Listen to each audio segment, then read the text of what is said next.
Hello again, everybody. I'm Roger Hoover. Glad to welcome you back to the Crimson Tide Sports Network and welcome to this Tuesday edition of Crimson Drive. It is driven by Tuscaloosa Toyota. Make sure you check them out online at tuscaloosatoyota.com. We're all about people, all about you. And we're glad you're with us for this Tuesday because we have a lot of sports on campus that are going on here at Alabama. We have more practice coming up for some of our spring sports. It's an exciting time for Crimson Tide Athletics. As we start to go through the headlines for this show, they are always presented by our friends at RJ Young. They are the official technology solutions provider of Crimson Drive, giving us the smartboard to go through all the different highlights. It is very interactive, and we will make our coming up slide come up first here on the headlines.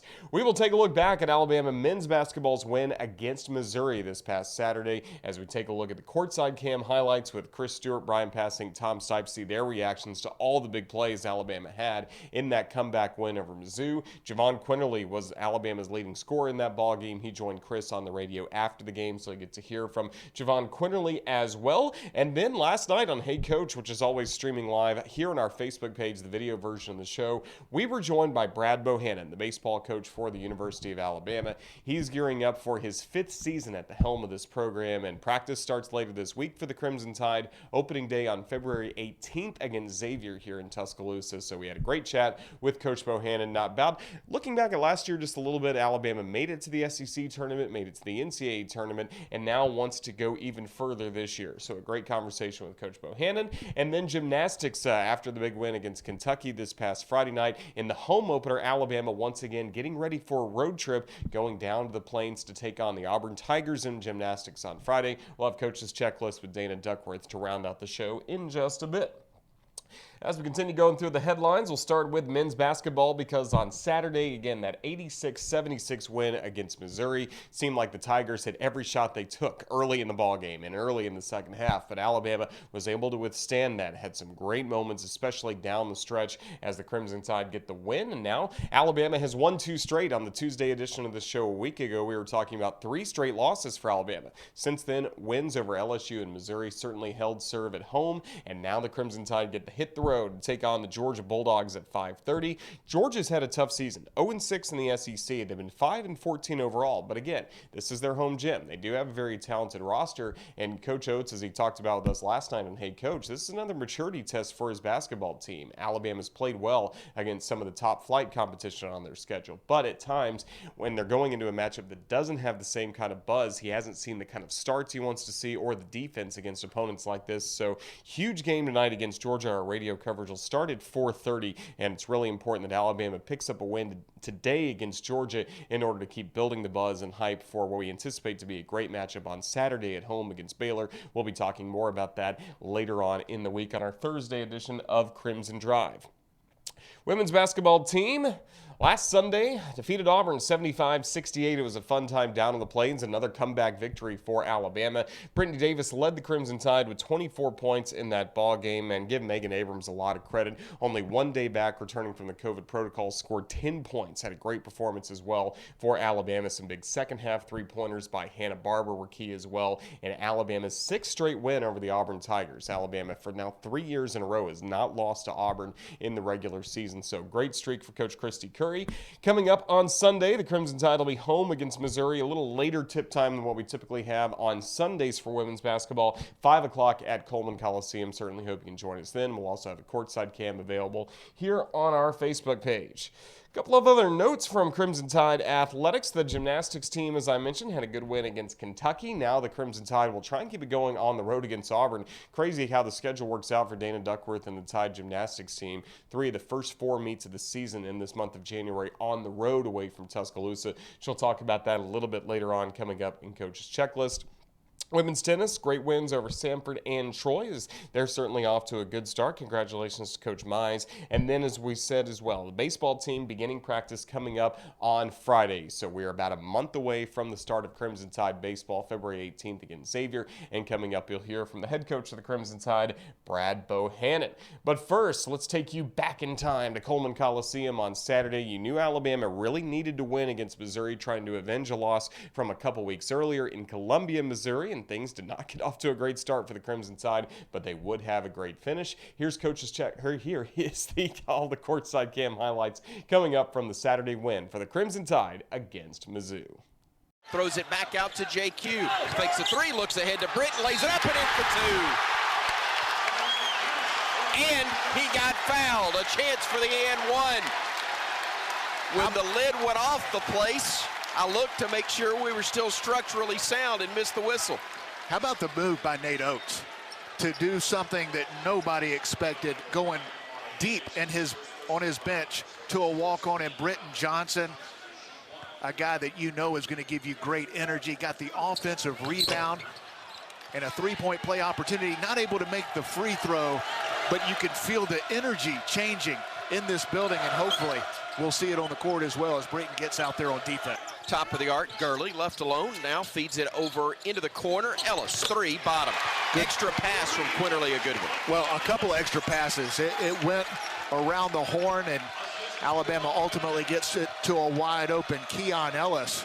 Inbounds goes to Keon, now to Shaq on the right wing. Catch and shoot, three, bottom, and he is fouled. A chance for a 4-point play.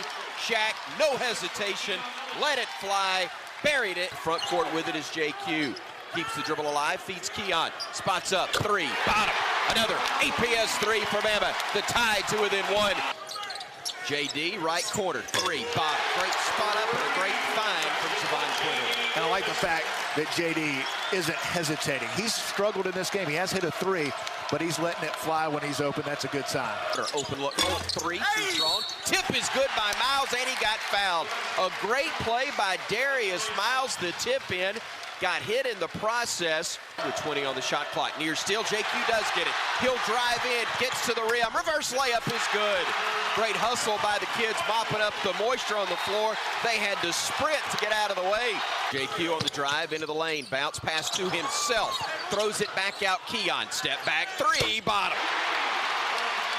Huge play. Alabama able to get in the lane, and Keon, no hesitation, knocks it down. Great pass by Jahvon Quinerly. Bama with it, JQ underneath, throws it out, JD, three ball, bottom, knocked down another one. The APS three from JD Davidson. Bama to within two with 5:40 to go. Narrowly fouled Shaq, poked away, got it back. Brown got away with a push. Shot in the lane, no good. Tipped out, fought for. Mizzou has it, then take it away. JQ, one man to beat. Lays it up. Let's start over. Tied at 73. 5:13 to go. Clock moving. Timeout, Mizzou. And listen to this crowd. 10,799 in attendance here at Coleman Coliseum in Tuscaloosa. Shackelford front court. Shackelford crossing over down the lane. No. Tip. Yes. Rojas the bucket. And Bama is back on top to the rack off the glass. Wouldn't go. Rojas claims it for Bama. Shaq. Three. No. Rebound. Keon. Looking. Steps through. Up and under. Lays it up. No. Tip. Yes. Rojas. Got another one. And Alabama leads by 6 with 2:50 to go. Rojas is everywhere. An offensive rebound, then a tip-in. After that, the hustle plays continue to come here late in the second half from Alabama. JQ on the drive again, throws it in the corner. Shaq, three ball, bottom, red, smoking, hot. Jaden Shackelford buries it, and Bama leads by 6. Around they work it. Gordon, jumper, no good. Rebounded by Shaq, and we ain't in no hurry. We're up 7 with 27 seconds to go. And Gordon trying to step through, shoots a three, missed it, and hallelujah. Didn't think we'd get the chance, but the Tide indeed allows the band to play the song.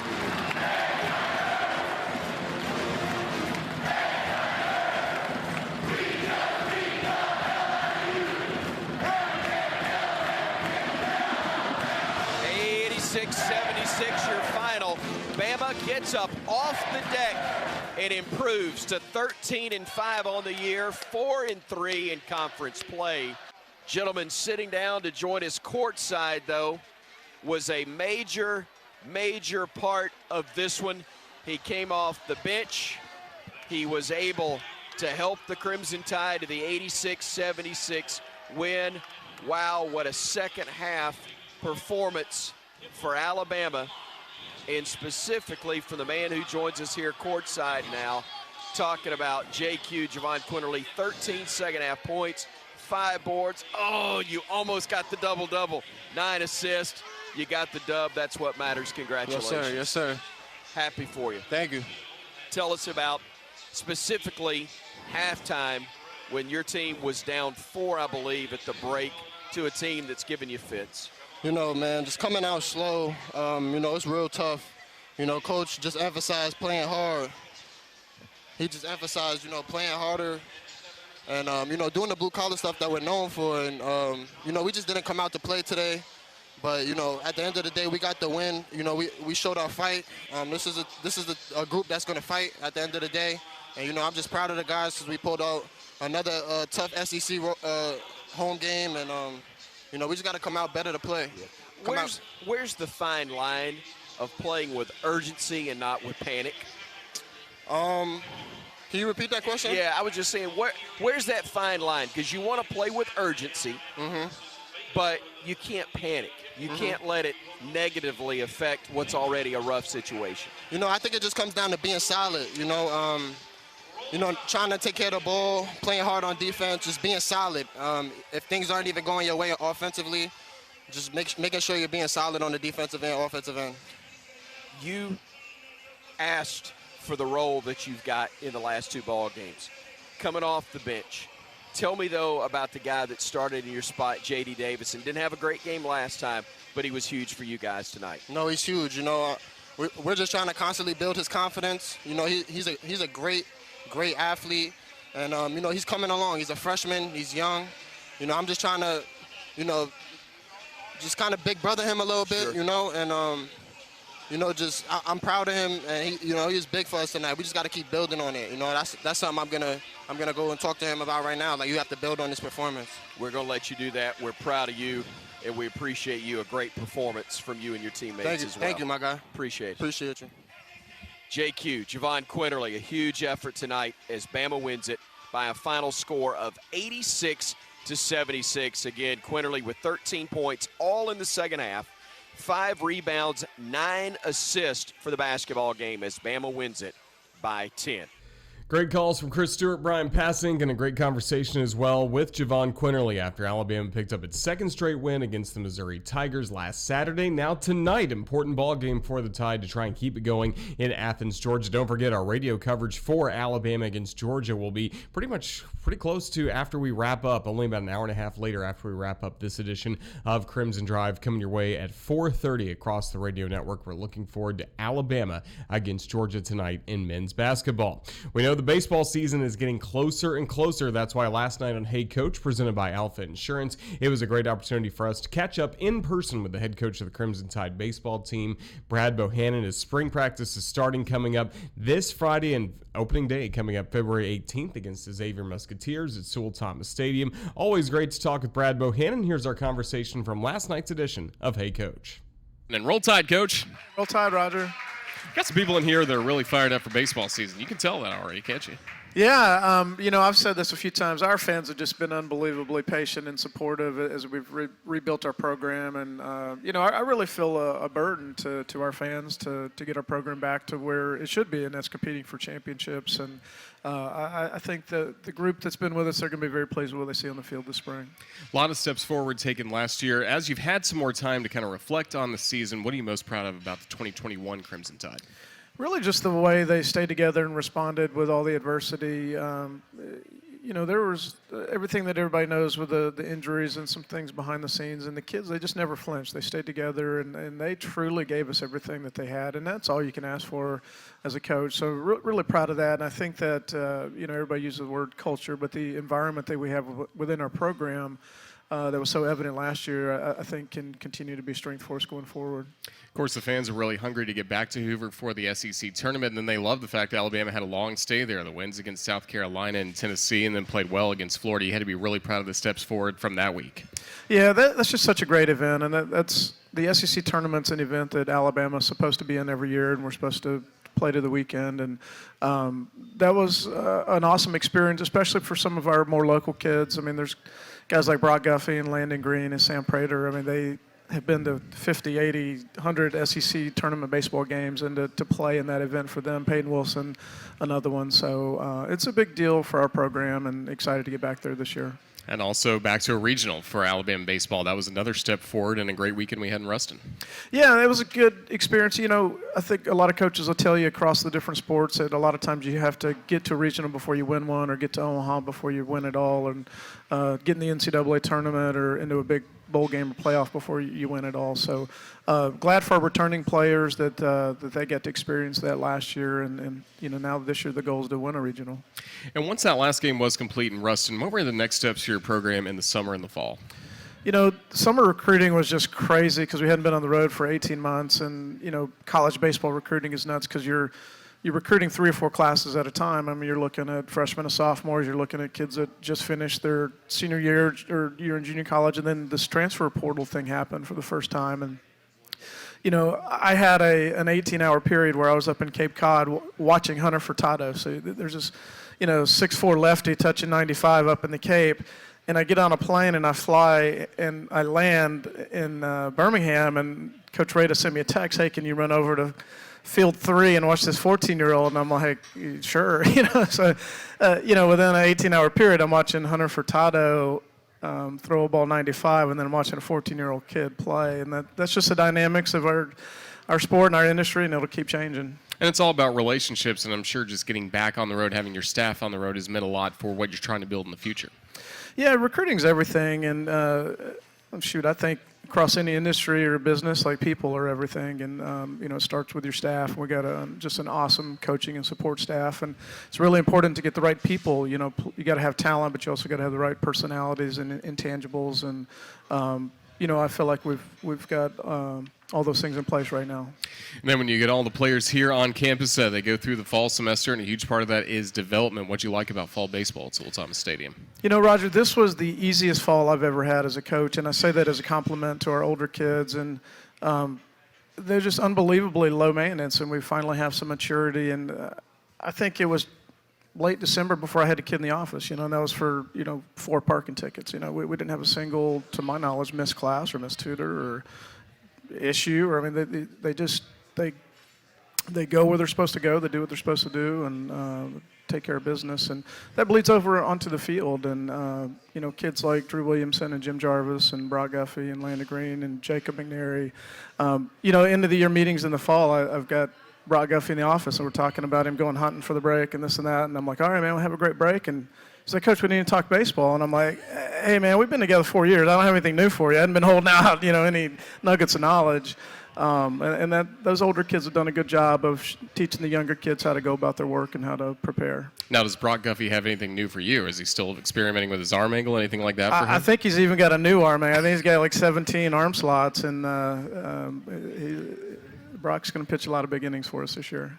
Well, that's certainly exciting, and now you're getting ready for the real practice to begin coming up on Friday. It's open to the fans at Sewell Thomas Stadium. I know you love having that support as you guys get ready for the upcoming season. Yeah, we had a lot of folks out in the fall to see us, and you know, we've been training for a week and a half now, and we'll start scrimmaging this weekend, Friday, Saturday, Sunday, and the kids are in a great place. They did an awesome job over the break of training and staying in shape, and now it's just time to play. We just need to get in shape to play. So I'm excited to see what it looks like when we get out there on Friday, and hope that our fans will come out and support us. What do you enjoy most about this time of the year? Do you get impatient around this time knowing you're only about a month out, or do you enjoy kind of each step of the process getting ready for the season? You know, I love practice, and we try really hard to put everything in the fall. So, like, they're not getting any new information this time of year. So I really enjoy the fall of, like, really teaching. And we give our players a lot of freedom. We really try hard to teach them how we want them to play in the fall. And then when the spring gets here, we just go play. Just go play. And they have a lot of freedom. And, you know, as a coach, it's easy to want to micromanage everything. And when you give them freedom, they're going to make mistakes. So, you know, you got to be able to live with that. But I think baseball's such a mental sport that you've really got to have your mind free when you play this game to be aggressive. We're starting to look forward to what's coming up in just about a month as Alabama starts the season February 18th against Xavier, but I want to know who's on the roster. So if we could kind of go position by position, let's start with the catchers, because that is a key position you have to replace from a year ago with Sam Prater, now gone to professional baseball. Yeah, you know, I checked in with Sam about 2 weeks after. Sam knows I tell this story a lot, but about 2 weeks after the season, Sam texted me randomly. He says, Coach, do you miss me yet? And I said, Sam, I'm not going to miss you till about the third inning of the first game.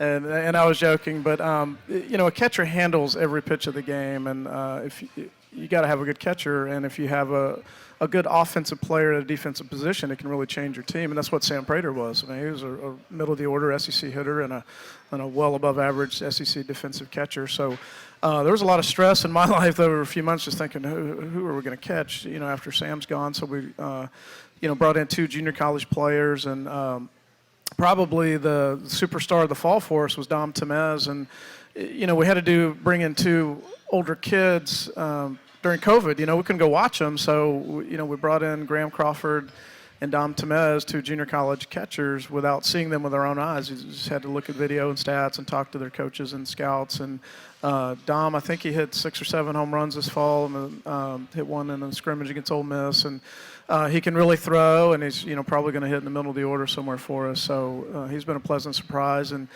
Graham and Will Portera, we've converted from infield to catcher, and Hunter Sudi from here in Tuscaloosa are all kind of jock in, and they all have ability and they're good offensive players.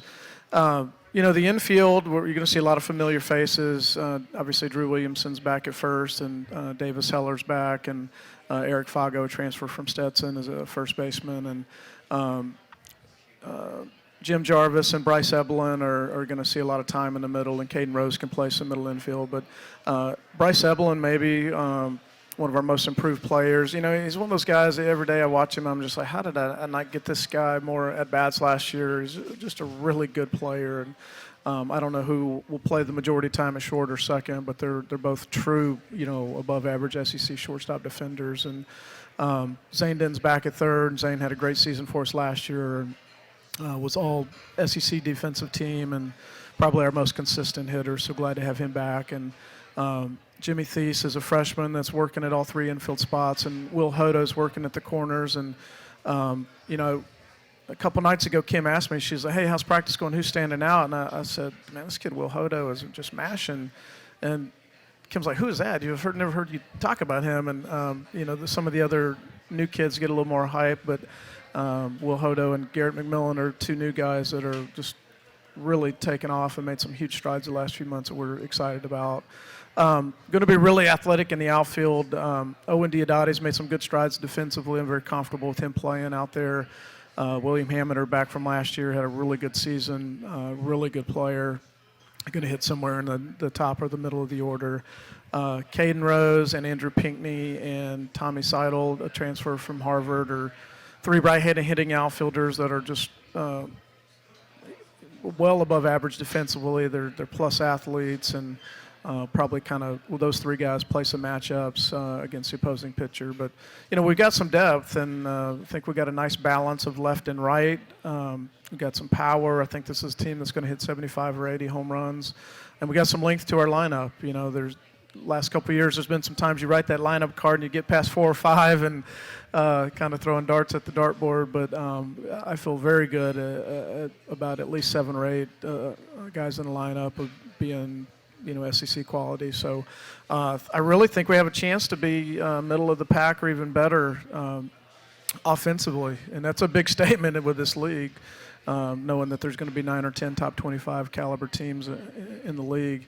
And it might be the best defensive team I've ever had. And that's, again, a big statement, but I think this is a team that's going to field 980 and make a lot of web gems. So, it's all going to come down to the pitching staff. And I think 95% of college baseball teams go into the season that are a little unproven on the mound. And we lost a lot of innings from last year. And I had this conversation with JJ earlier this week. I was like, it's crazy how good I feel about the pitching, knowing how many innings we lost. Sure. And that's I would love to have Chase Lee and Tyler Ross and Dylan Smith and some of those guys. But, you can write down 8, 9, 10 guys and feel like, man, we can put together 27 really competitive SEC innings, out of those 8, 9, 10 guys. So, there's not as much clarity as I would like or separation, and that's what we got to figure out the next 3 weeks. I really don't know what we'll do opening weekend with the rotation, and a lot of people are asking. And, there's 8 or 9 guys I feel very comfortable running out there opening day, knowing that we're going to have a chance to beat a good team. So that's what we got to figure out the next few weeks, to get the right guys in the right roles on the pitching staff. What goes into those discussions, especially with starting pitching? Is it more so them going deep into ball games, the way they control games, control runners? I mean, what are you guys looking for? Secondary pitches to determine who some of your starters can be, whether it's in the weekend or midweek? Yeah, I mean, all of that stuff, and really a starter, you're hoping somebody that can at least get to the middle of the game, and, you know, to be able to face a hitter 2, 3, 4 times. There's a lot of analytics and statistics that show you that, you know, the more often a batter faces a pitcher, the more successful they're going to be. And if you're going to be able to get a hitter out a third time or a fourth time, you really need to have 3 pitches. I mean, if you're a 2-pitch guy, those 2 pitches better be elite. And, you know, like the Will Bednar for Mississippi State was really just a fastball breaking ball guy. He didn't throw a lot of changeup, but those are 2 well above average pitches. You know, and you like strike throwers all the time, whether it's the front of the game, the middle, or the back end of the game. But I think maybe as a coach, you're kind of lean towards keeping the swing and miss stuff for the high leverage situations more so than the front of the game. But, you know, it's a sliding scale amongst 20 or 30 variables or more. And the one thing I do know is whatever we do opening weekend, it'll be different in April or May. Thanks so much to Brad Bohannon for joining us last night at Hey Coach at Baumhauer's Victory Grill in Tuscaloosa. Again, we stream that show live on our Facebook page each and every Monday night at 6 p.m. in addition to it airing across our radio network. So we enjoyed that conversation with Coach Bo as his season is coming up. Dana Duckworth and the Alabama Gymnastics team is currently in the midst of their early portion of the season. 3 weeks in, Alabama's coming off a win last time out against Kentucky. And by the way, congratulations to Lily Hudson, who even as the show has been airing, has been named the SEC Freshman of the Week in gymnastics, winning the floor exercise and the balance beam. So good results for Lily Hudson. Good results for Alabama as the Crimson Tide picked up a win against Kentucky last Friday night inside Coleman Coliseum. Now this week on Friday Night Heights against the Auburn Tigers down at Auburn Arena. So it's a good time for Coach's Checklist with Dana Duckworth as we talk Alabama gymnastics. The key to the evening was we wanted to focus on what we can control. We wanted to improve from the week before. We wanted to add some more depth to our lineups, and we wanted them to fight for every 10th. So it was just successful on all fronts in what our goals were. And what's exciting is to know that there's so much more to improve on, and the ladies are still very focused and fired up and hungry to improve. So in general, I would say the home crowd was electric. It was awesome being back in a packed house, and it's undescribable as the ladies have shared. It's just an adrenaline rush, and it makes a difference. From top to bottom in our performance, we did some huge vaults, and our goal is to find those landings and gain a little more composure on that event. It's to stay true to the bar lineup and continue to work the fine details of handstands and stuck landings. I want to see this team on beam do what they're capable of. I believe we have 6 up that can do 9-9 or better. And that is what my personal goal is to see them all perform that level on the same night and see truly how great we can be on that event. And then with floor exercise, continuing to build the depth, putting in more faces, getting more people ready, and being able to perform with confidence and passion and really great expression. We try to create pressure situations as much as possible inside the gym. So for example, we do what's called an intra-squad, which means we have 7 athletes warm up and we treat it just like a gymnastics meet, and we blast the music and then we have no music. We do things that allow the girls to hopefully get startled as much as possible. And then the scenario kind of creates itself each day. So when, for example, last week, our first athlete falls, and how are you going to respond? And I was very impressed with how the ladies did that. That actually hasn't happened in our role playing yet, but we have had an athlete in the top 7 make a mistake and have to bounce back. So we try to do those types of things. And then along with our assignments daily, really some of it's individualized based on what the student athlete needs. Some of our athletes need to have the whole gym stop, look and listen, and that creates a little more nerves and butterflies. But I will say it's almost impossible to create the exact, environment, and that's why we do the best we can to make those experiences possible to be prepared when they present. Each meet, we have a game plan. We walk into the meet with 8 to 9 ready on every event, and the top 7 warm up vault bars and beam, and then because floor you can warm up a few extra based on your timeline, we'll normally try to warm up 8, and then periodically we'll warm up 9. The goal is that we'll warm up well and we will stick to what the lineup is. But it's amazing how things pop up and you just have to be prepared. The first meet, Lexi on her very last beam turn ends up kind of doing something odd to her ankle, and we had to pull her on beam that week. So Shallon had to step in. And then we had a situation last week. Luisa, she had some leg problems. They were presenting on floor. It wasn't worth the risk. And boom, Cameron Machado steps in. And so the plan is you have an ideal lineup. Matter of fact, I'm sitting here with like all my lineups right here that we're going to practice today. We will go into the gym and do intra-squads, and then based on the consistency over time, the competitive experience, and the trust we have in that particular athlete is how we make that lineup choice. Roll Tide to Alabama Gymnastics. All the best coming up this week against the Auburn Tigers, as that is coming up for Alabama on Friday. It's time to take a look at our CTSN schedule for this week, and it really begins tonight, just in a little bit, less than 2 hours from now. Alabama men's basketball will be on the air against Georgia as we take a look at the CTSN schedule. Starting again with today, it's Alabama against Georgia, 5:30 Central tip-off, and again, our coverage starting at 4:30 coming up here across the network. Thursday, we'll be back for another edition of Crimson Drive, driven by Tuscaloosa Toyota at 2 p.m. We will not have a women's basketball game that night because the team gets a bye week, as Alabama will play next coming up on Sunday. And you can also see Saturday men's basketball against Baylor in the Big 12 SEC Challenge will hit the air at 2 o'clock from Coleman Coliseum, and then the women's game coming up at 5 p.m. on Sunday, as we'll have courtside cams for both Saturday and Sunday right back here on the CTSN Facebook page. And you got to see a sample of what the courtside cam looks like for men's basketball a little bit earlier in the show.